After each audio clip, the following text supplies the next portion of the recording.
नमस्कार दोस्तों, कैसे हैं आप लोग। आज चलो। एक बार फिर से एक ब्लॉग लेकर आए। आज हम गए टुकड़ू,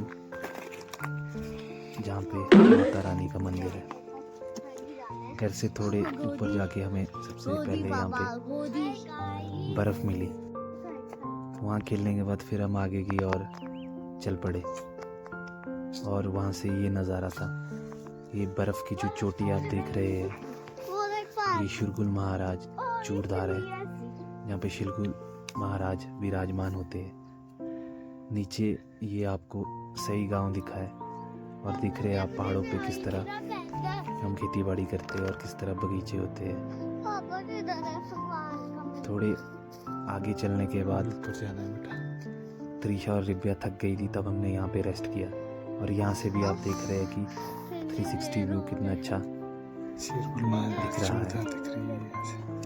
और ये यहाँ से स्नो कवर्ड पीक भी नज़र आ रही थी। जंगल देख रहे हैं आपकी आसपास कितना घना है। और आज धूप काफ़ी अच्छी लगी थी। हम सुबह 9:30 ही निकल गए थे, लेकिन धूप तेज होने के बाद कारण धीरे धीरे पानी होता है मंदिर की ओर बढ़ते गए। कुछ देर यहाँ पे आराम करने के बाद हम फिर से ऊपर की तरफ चल पड़े।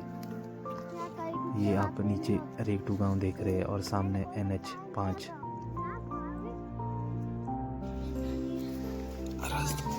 रास्ता काफी संकरा था। आप देख रहे हैं किस तरह चट्टानों पे चढ़ के हम ऊपर मंदिर की तरफ निकले। रास्ता काफी खराब था। त्रिशा और रीबू कभी भी टुटरू नहीं गए थे, तो उनके मन में बहुत जिज्ञासा थी कि वहाँ पे क्या है। बल्कि रिब्या ने तो जेब में पैसे भी डाल रखे थे कि रास्ते में अगर दुकान मिली तो मैं चीज़ें लूँगी। तो फिर हम यहाँ से निकल के ऊपर की तरफ चलते गए और ऊपर से फिर से ये 360 नज़ारा। ये घर जो नीचे आप लाल छत का देख रहे हैं, ये देवेंद्र लेप्टा जी का घर है। और ये दिखा राव गांव, और ये हमारे ईष्ट डोम देवता महाराज जी का मंदिर है। और ये पूरा गांव राव गांव आपको दिख रहा होगा। और ये पानी का टैंक है, जहाँ से पूरे गांव के लिए पानी की व्यवस्था की गई है। रास्ते में रुकने पर हमने कुछ फोटोज ली, क्योंकि त्रिशा और रिब्या को बहुत शौक है वीडियो बनाने का और फोटोज लेने का। इसी के कहने पे ही मैं ये ब्लॉग वगैरह बनाता हूँ। रास्ता देख रहे हैं आप किस तरह खराब है। और आसपास जो आप देख रहे हैं अभी काफ़ी सूखा पड़ा है, लेकिन अभी कुछ ही 1-1.5 महीने में यहाँ पे काफ़ी हरियाली होगी। और उस टाइम हम फिर से एक ब्लॉग बनाएंगे। अगर आप लोग चाहते हैं तो उस टाइम देखना चाहे तो आप कमेंट कर सकते हैं। और ये जो सामने पहाड़ी दिख रही है, शाली टिब्बा है। और आप यहाँ से स्पोर्ट्स अथॉरिटी ऑफ इंडिया का स्टेडियम भी देख सकते हैं। और ये जंगल में सामने बर्फ अभी तक पड़ी हुई है। और वहाँ से चलने के बाद हम आधा रास्ता ऑलमोस्ट कवर कर चुके थे। आधा रास्ता हमने कवर कर लिया था। और ये सबसे ये जो चोटी थी ऊपर दिख रही है, ये मंदिर से भी काफ़ी ऊपर है। मंदिर से काफ़ी ऊपर है। धूप काफ़ी तेज़ थी, तो त्रिशा और रिब्या की स्पीड कम हो गई थी। बट दोनों त्रिशा और रिब्या काफ़ी एक्साइटेड थे ऊपर जाने के लिए।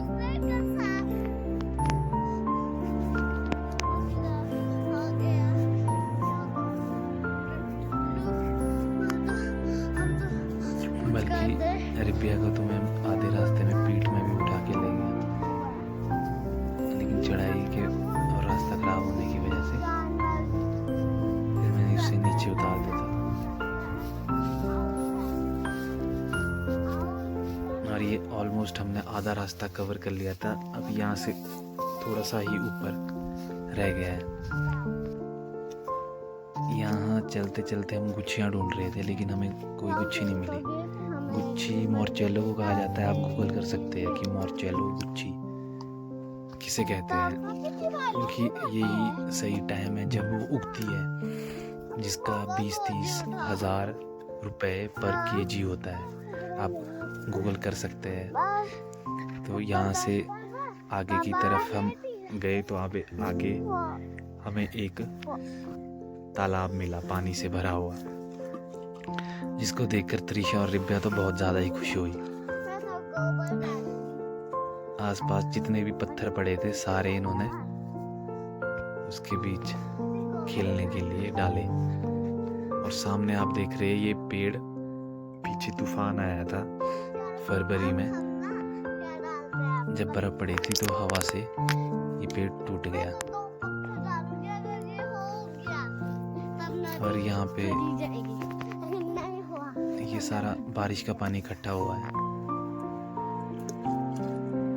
यहाँ हमने काफ़ी देर यहाँ पे रुके हम, और यहाँ पे रुकने के बाद हम फिर ऊपर की तरफ चल दिए। त्रिशा तो यहाँ तक बोल रही थी कि इसमें मगरमच्छ भी होते हैं, लेकिन इसकी गहराई ज़्यादा नहीं है।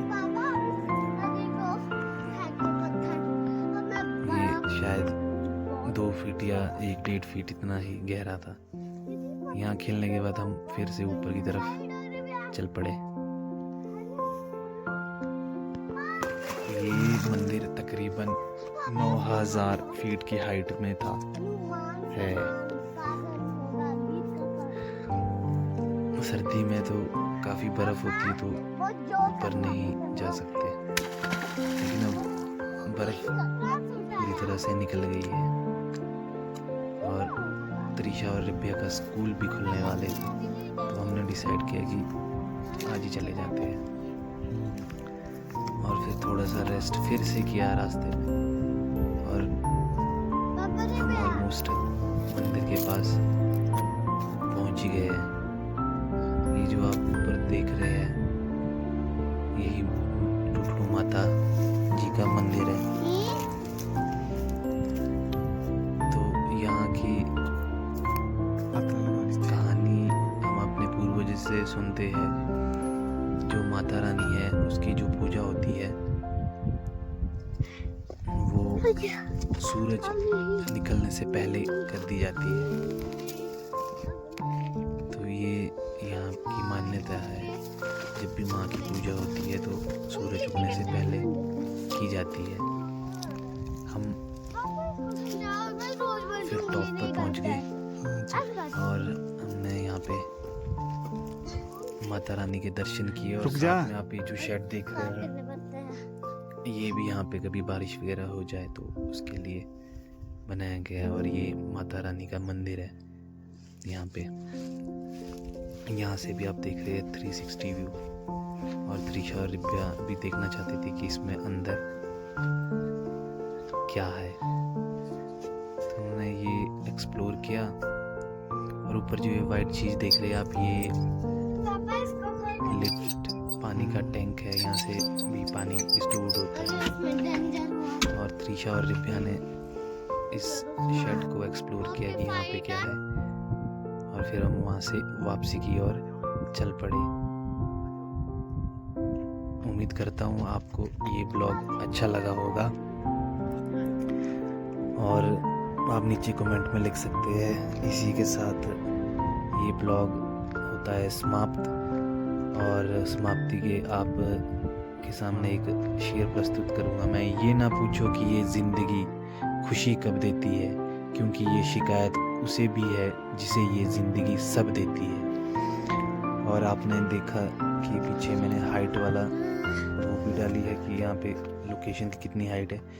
फिर हम वापस आए और हमने गोबर की बैग गाड़ी में भरे और फिर ये गोबर हमने खेतों में डाला। इसी के साथ ये ब्लॉग समाप्त होता है और मेरे चैनल को